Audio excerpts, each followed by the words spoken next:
मित्रों, आज बल का हीरक जयंती समारोह है। एक प्रकार से ये 6 दशक सीमा सुरक्षा बल ने न केवल देश की जनता, पूरे विश्व को ये मानने के लिए मजबूर किया है कि जब तक देश की सीमा पर बीएसएफ है, देश का दुश्मन 1 इंच भी आगे नहीं बढ़ सकता।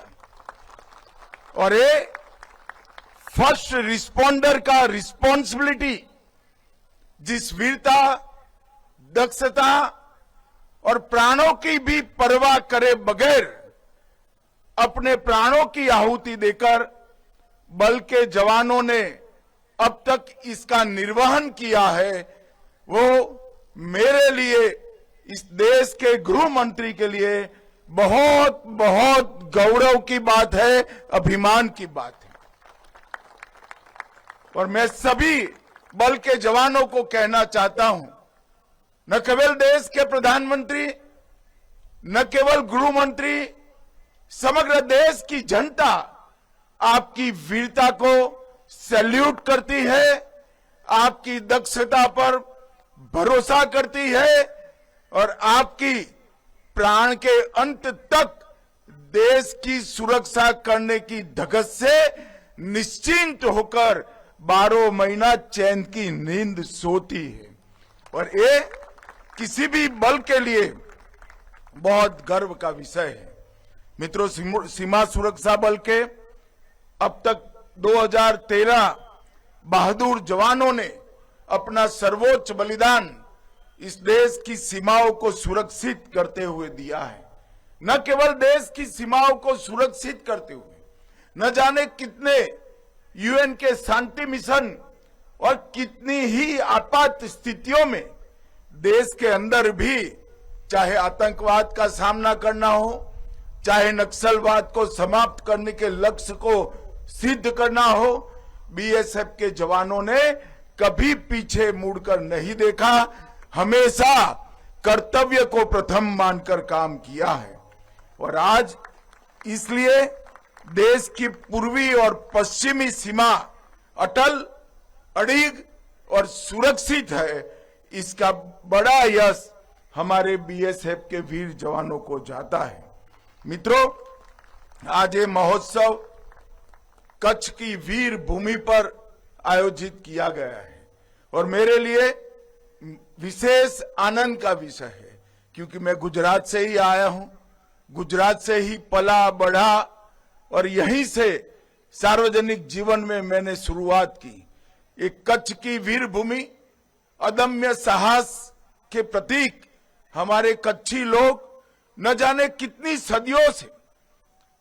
सदियों से विपरीत मौसम होने के बावजूद, विपरीत परिस्थितियां होने के बावजूद एक जुझारूपन के साथ इस क्षेत्र को न केवल संवारा है, विकास की कई ऊंचाइयों तक पहुंचा है।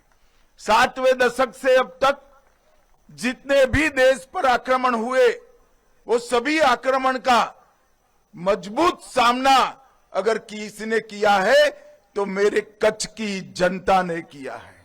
और देश साक्षी है, कई सारे युद्धों में सेना के साथ, बीएसएफ के साथ कदम से कदम मिलाकर कच्छ की जनता ने, न केवल जनता ने, यहां की वीरांगनाओं ने भी एयरपोर्ट रिपेयर कर हमारे देश को सुरक्षित करने में बहुत बड़ी भूमिका निभाई है। सहस्त्राब्दी का सबसे विकट भूकंप इस धरती ने झेला है। मैं दुनिया में देश में बहुत घूमता हूं, कई भूकंप हुए ऐसी जगहों पर भी गया हूं, मगर सब जगह 3 दशक, 4 दशक, 5 दशक के बाद भी भूकंप के अवशेष मिलते हैं। और मैं आज गर्व के साथ कहना मांगता हूं कि हमारे कच्छ की जनता और कच्छी भाइयों के परिश्रम के कारण कच्छ न केवल भूकंप से उभरा है, भूकंप पे पहले था, इसके 100 गुना अधिक सुंदर और विकसित हुआ है। एक कच्छियों की जिजीविसा का एक बहुत बड़ा उदाहरण है। मित्रों, आज महान स्वतंत्रता सेनानी हरे कृष्ण मेहताब जी, परमवीर चक्र जदुनाथ सिंह जी और भारत रत्न सीवी रमन जी की स्मृति दिन है, जन्मदिन भी है। तो ये सभी महानुभावों को मैं आज प्रणाम करना चाहता हूं। आज हमारे जवानों को साहस, शौर्य और पराक्रम करने के लिए एक पुलिस मेडल फॉर गैलेंट्री, मरण उपरांत 8 president police medal for service और इसके साथ General Chaudhary trophy, Maharana Pratap trophy और अश्विनी कुमार ट्रॉफी भी प्रदान की गई है। ये हमारे बल के जवानों के वीरता, शौर्य और साहस को एक्नॉलेज करने की एक प्रक्रिया है। आज यहाँ पर बल के हीरक जयंती समारोह की स्मृति में एक डाक टिकट भी जारी किया गया है और डाक टिकट सुवर्णमयी 60 वर्ष के कार्यकाल को सदियों तक देश की स्मृति में रखेगा। मित्रों, जब से बल की स्थापना हुई तब से 1965 1 दिसंबर से हमने देखा है कि धीरे धीरे कर ये बल सभी ऊंचाइयों को प्राप्त करने में सफल रहा है। हमारे सभी सीएपीएफ में एकमात्र बल ऐसा है बीएसएफ जो थल, नभ और जल तीनों क्षेत्रों में, तीनों सीमाओं में देश की सुरक्षा को समर्पित रहता है। हमारे देश की वायु सीमाएं हो, चाहे दुर्गम से दुर्गम भूमि सीमा हो और चाहे अनेक प्रकार की बाधाओं के बीच में जल सीमा हो, तीनों की सुरक्षा में बीएसएफ के जवान लगे रहते हैं। मुझे तो आश्चर्य होता है कि एक बल के जवान कश्मीर की ठंड में भी आपको 24 घंटा देश की सुरक्षा करते हुए दिखाई पड़ते हैं। कहीं सुंदर वन में जबरदस्त तकलीफ दे जल सीमा का सुरक्षा करते हुए दिखाई पड़ते हैं और कहीं राजस्थान और कच्छ के रेगिस्तान में भी हमारी भूमि सीमा की सुरक्षा करते हुए दिखाई पड़ते हैं। ये विविधताओं को और कुदरत की अनेक विषमताओं को आपने जिस बहादुरी से अपने आप में समाहित कर एक ही लक्ष्य भारत की सीमा की सुरक्षा करना, इसको प्राप्त किया है, इस सच अर्थ में काबिले तारीफ है। मित्रों, बीएसएफ आज 193 बटालियन और 2,76,000 से अधिक बल संख्या के साथ उपलब्ध है। आज पाकिस्तान से लगी 2289 किलोमीटर से अधिक और बांग्लादेश से लगी 4095 किलोमीटर से अधिक लंबी सीमा की सुरक्षा और निगरानी दोनों काम बीएसएफ कर रहा है। मित्रों, आज बल के हीरक जयंती समारोह के अवसर पर मैं कहना चाहता हूं कि अगला 1 साल बीएसएफ और भारत सरकार दोनों, हमारा अगला 1 वर्ष बीएसएफ की अगले स्थापना समारोह तक का वर्ष बल के जवानों और बल के जवानों के परिजनों को, इनके कल्याण को समर्पित वर्ष रहेगा। इसमें बीएसएफ और भारत सरकार का गृह विभाग इसको अनेक योजनाओं के साथ समर्पित जवानों के परिवार की और स्वयं जवानों की हर प्रकार के कल्याण की चिंता करेगा। इसके साथ साथ एक और उद्देश्य भी गृह विभाग ने तय किया है कि बल का अगला वर्ष, अगले स्थापना दिन तक बल को आधुनिकीकरण के सभी आयामों में से युक्त कर 5 साल में बल को विश्व का सबसे आधुनिक और सबसे पैनी आक्रमण क्षमता वाला हमारा बॉर्डर सिक्योरिटी फोर्स बनाएंगे, ये भी संकल्प गृह मंत्रालय ने लिया है। ये दोनों विषय में आने वाले दिनों में हम अनेक योजनाएं लेकर बाहर आने वाले हैं और मैं आज बीएसएफ के जवानों को और विशेषकर जिन्होंने अपने बेटे को, अपने पति को, अपने भाई को -46 डिग्री से 50 डिग्री तक के तापमान में देश की सुरक्षा के लिए भेजा है, वो सभी को, इनके परिजनों को मैं आश्वस्त करना चाहता हूं कि प्रधानमंत्री नरेंद्र मोदी जी के नेतृत्व में भारत सरकार आपके कल्याण के लिए कोई कमी नहीं छोड़ेगी, कोई कसर नहीं छोड़ेगी।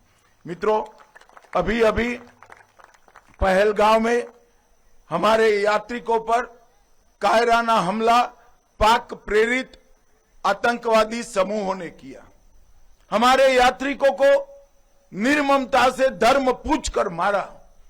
देश के प्रधानमंत्री जी ने तय किया कि इसका मुंह तोड़ जवाब दिया जाएगा और जब ऑपरेशन सिंदूर कर हमने जवाब दिया, हमने तो सीमित ही जवाब दिया था, परंतु पाकिस्तान ने आतंकवादियों पर हमारे हमले को अपने पर का हमला मान लिया और जब पाकिस्तान की सेना हरकत में आई, बीएसएफ के जवानों ने उनको जवाब देने में कोई कसर नहीं छोड़ी, कोई कसर। कुछ ही दिनों में बीएसएफ और सेना के पराक्रम के कारण पाकिस्तान ने एक तरफा संधि की घोषणा की और इसके कारण समग्र विश्व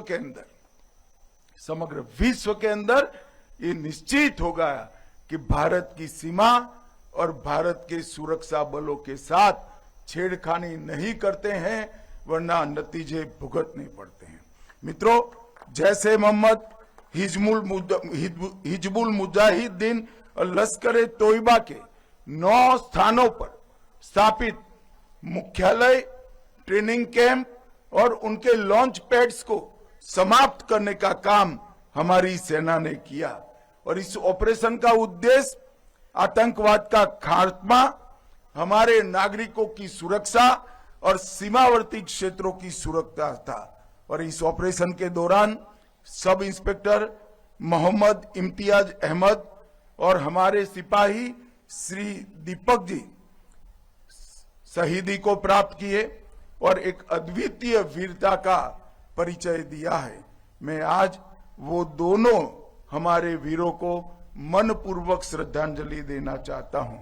मित्रों, नक्सल प्रभावित क्षेत्रों में भी बीएसएफ की अनेक उपलब्धियां हैं और आज मैं कहना चाहता हूं कि हमारे सभी सुरक्षा बलों के साझे पराक्रम के कारण वो दिन दूर नहीं जब ये देश नक्सल समस्या से हमेशा के लिए मुक्ति प्राप्त कर लेगा। हमारा संकल्प है कि 31 मार्च 2026 इस देश को नक्सल समस्या से हमेशा के लिए मुक्त कर हमारे आदिवासी भाइयों बहनों के विकास का रास्ता हम साफ कर देंगे, प्रशस्त करेंगे। और एक बहुत बड़ा क्षेत्र जो सपना देखते थे हथियारी नक्सलवादी, तिरुपति टू पशुपति के रेड कॉरिडोर का, वो पूरा कॉरिडोर सुरक्षित भी होगा और विकास के लिए सुनिश्चित होकर बाकी के भारत की तरह विकास में आगे बढ़ेगा।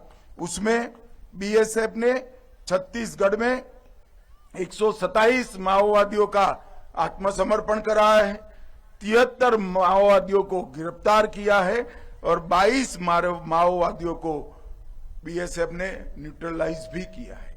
बीएसएफ ने नारकोटिक्स की देश में घुसपैठ के खिलाफ भी ढेर सारे अभियान चलाए हैं और बहुत बड़ी सफलता हासिल की है।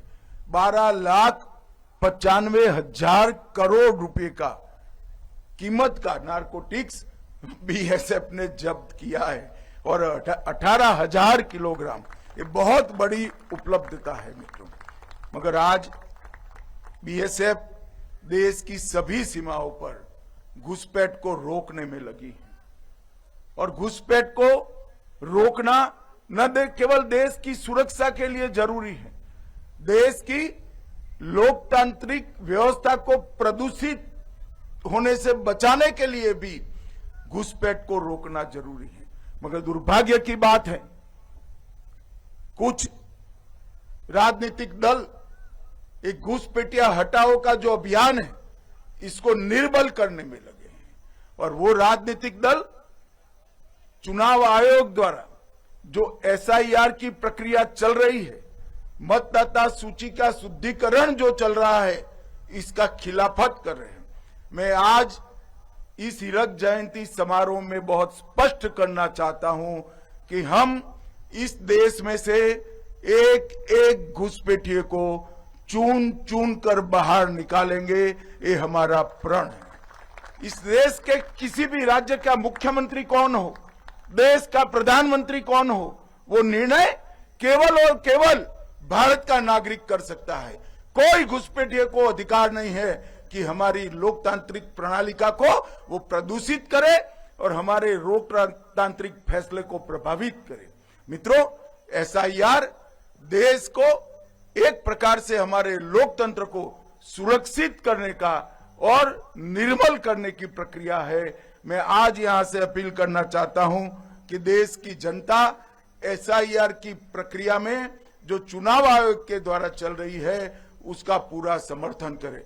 और मैं आगाह भी करना चाहता हूं उन राजनीतिक दलों को जो घुसपैठियों के संरक्षण में लगे हैं। बिहार के चुनाव देश की जनता का मैंडेट है और वो मैंडेट घुसपैठियों की उपस्थिति के खिलाफ। जो दल घुसपैठियों को सुरक्षित करने के लिए, मतदाता सूची में सुरक्षित करने के लिए काम कर रहे हैं, उनको ज्ञात होना चाहिए कि देश की जनता कभी ऐसे इरादों का समर्थन नहीं करेगी। मित्रों, हमने विगत वर्षों में बॉर्डर फेंस का सुदृढ़ीकरण किया है और आने वाले दिनों में हम ट्रायल का फेज समाप्त कर चुके हैं। हम ई बॉर्डर सुरक्षा का भी एक नया कंसेप्ट लेकर आ रहे हैं और मुझे बीएसएफ के जवानों को कहते हुए अत्यंत आनंद हो रहा है कि ई बॉर्डर सुरक्षा के कंसेप्ट को जमीन पर उतारने में बीएसएफ का बहुत बड़ा रोल है और इनिशिएटिव भी बीएसएफ ने ही लिया है। आने वाले एक साल में हम इसको जमीन पर उतारने के लिए पूरे प्रयास करेंगे और 5 साल में देश की पूरी भू सीमा ई सुरक्षा के घेरे के अंदर होगी, ऐसा मेरा विश्वास है। मित्रों, बीएसएफ के हमारे जवानों को अपनी बहादुरी, अपनी वीरता और अपने पराक्रम के लिए कई सारे मेडल्स मिले हैं। 1 महावीर चक्र, 6 कीर्ति चक्र, 15 वीर चक्र और 13 शौर्य चक्र, 234 वीरता के लिए राष्ट्रपति पुलिस पदक, 58 सेना मेडल, 13 विशिष्ट सेवा मेडल और 1038 वीरता के लिए पुलिस पदक प्राप्त हुए। यही बताता है कि जहां तक समर्पण का सवाल है, जहां तक वीरता का सवाल है, अद्भुत साहस का सवाल है, बीएसएफ का जवान किसी से पीछे नहीं। देश की सीमा सुरक्षा, दरियाई सीमा को सुरक्षित करने के लिए देश की पहली नेशनल कोस्टल पुलिस एकेडमी की स्थापना हमने गुजरात के ही ओखा में की है और वो पूरा इसका काम बीएसएफ ही देख रहा है। मुझे विश्वास है कि आने वाले दिनों में बीएसएफ के जवान इसको देश की सभी मरीन पुलिस फोर्स को ट्रेन कर कर देश की मरीन सुरक्षा व्यवस्था को सुनिश्चित करने में फायदा मिलेगा, ऐसा मेरा विश्वास है। ग्वालियर में ड्रोन स्कूल स्थापित किया है, ड्रोन फोरेंसिक लैब भी स्थापित की है और इसके माध्यम से ड्रोन की समस्या से निजात पाने के लिए भी तकनीक का सपोर्ट लेकर किस प्रकार से देश को हम सुरक्षित कर सकते हैं, इसमें भी बीएसएफ का बहुत बड़ा योगदान है। मित्रों, मैं अंत में इतना ही कहना चाहता हूं, सैनिकों के कल्याण के लिए 3 समस्याएं थी। स्वास्थ्य सेवाएं, हाउसिंग सेटिस्फेक्शन रेशियो और ड्यूटी के ज्यादा घंटे, ये तीनों के लिए हमने कई सारे इनिशिएटिव लिए हैं। मगर बीएसएफ के लिए मैं आपके सामने फिर से एक बार इसकी पुनरोक्ति करना चाहता हूं कि अगला 1 साल बीएसएफ के आधुनिकीकरण को समर्पित होगा। अगला 1 साल बीएसएफ के जवान और बीएसएफ के जवानों को, परिजनों के कल्याण को समर्पित होगा। और मैं पूरे देश की ओर से आप सभी को इस उत्कृष्ट 60 साल के प्रदर्शन के लिए मनपूर्वक प्रणाम कर कर आपकी सेवाओं को एक्नॉलेज करना चाहता हूं। मित्रों, आप डटे हैं, इसलिए देश की जनता निश्चिंत होकर अपने घरों में सो रही है। आप डटे हैं, इसलिए हमारे वैज्ञानिक नई नई शोध कर रहे हैं। आप डटे हैं, इसीलिए हमारे मजदूर निश्चिंत होकर काम कर रहे हैं। आप डटे हैं, इसलिए हमारा किसान न केवल देश दुनिया के कई देशों का अन्न का भंडार भरने का काम कर रहे हैं। अनेक अनेक शुभकामनाओं समग्र बीएसएफ परिवारों को प्रणाम। भारत माता की जय।